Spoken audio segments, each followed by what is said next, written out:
대표님 감사합니다. 어제 서천 특화시장 화재 현장에 다녀왔습니다. 시장 점포 전체가 완전히 소실됐습니다. 227개의 점포가 다 소실돼서 시장 상인들의 삶의 터전이 사라졌습니다.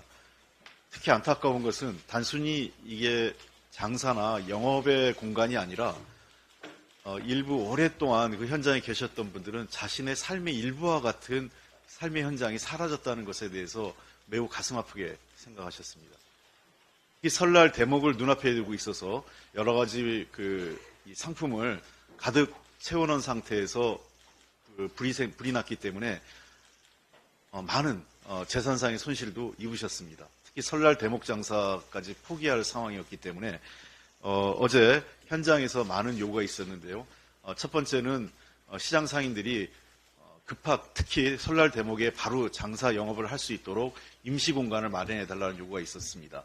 그래서 신속하게 해당 지자체와 그다음에 관련 중앙정부는 이에 대한 대책을 마련해야 될 것 같습니다. 두 번째는 당장에 경위안정 지원금을 제공해야 됩니다.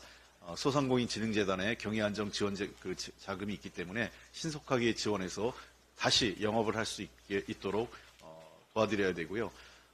코로나19 때 저희가 드렸던 재난지원금의 일부를 원리금 상환이 시작됐는데 관계당국은 이분들에 대해서 원리금 상환을 최소 6개월은 유예해야 될 것으로 생각됩니다. 당장에 영업을 하기 어려운 상황이기 때문에 이러한 원리금 상환에 대한 유예가 필요하다 생각을 하고 정부는 교부금을 비롯해서 또 예비비, 재난과 관련된 예비비 등을 적극 활용해서 이분들에 대한 특별 재난지역 여부를 함께 검토해 주셔서 신속하게 이분들이 삶의 현장에 복귀하고 다시 희망을 가질 수 있도록 해야 될 것 같습니다.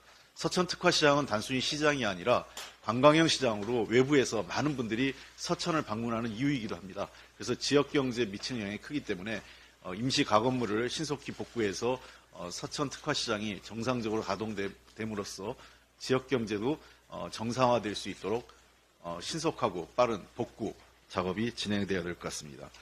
이 와중에 좀 아쉬운 것은 상인들이 밤새 대통령과 여당 대표가 온다고 해서 기다렸고 그분들의 말씀을 기다렸는데 대표 일부만 만나고 상인들이 기다리고 있는 2층에는 올라가지 않았습니다.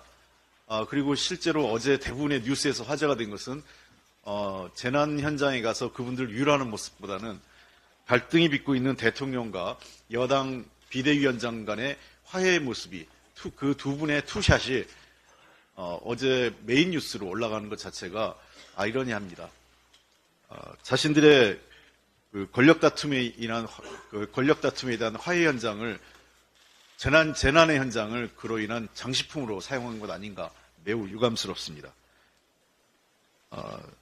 이러한 것들에 대한 비난을 그리고 국민적 여론을 그래도 이게 단순히 현장 방문이 정치적 쇼가 아니라면 제가 지금 말씀드렸던 현장 상인들의 목소리를 반영한 얘기입니다. 이러한 내용들에 대해서 정부는 신속하게 대응해 주시고 민주당은 이에 대해서 국회 차원의 모든 협조를 아끼지 않겠습니다. 그리고 한동훈 비대위원장에도 다시 한번 말씀드리겠습니다. 어제 대통령 전형차를 내린 이후에 대통령에 대한 존경과 그런 마음을 표시했는데요. 용기 있게 카톡 지시보다는 국민의 눈높이에 맞추고자 했던 그 자세를 다시 한번 기대해 보겠습니다. 그러기 위해서는 쌍특검에 대해서 찬성 의견을 내십시오. 그리고 김건희 여사 같은 경우는 명품백과 관련돼서 사과로 끝날 일이 아닙니다. 사과는 기본이고 이 문제에 대해서는 수사를 통해서 불법 여부를 명백히 밝히고 잘못이 있으면 처벌받는 그것이 공정과 상식입니다.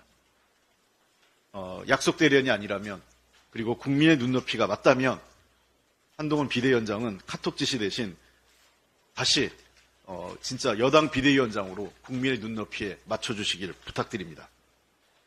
금주 들어 서울 등 수도권의 아침 최저기온이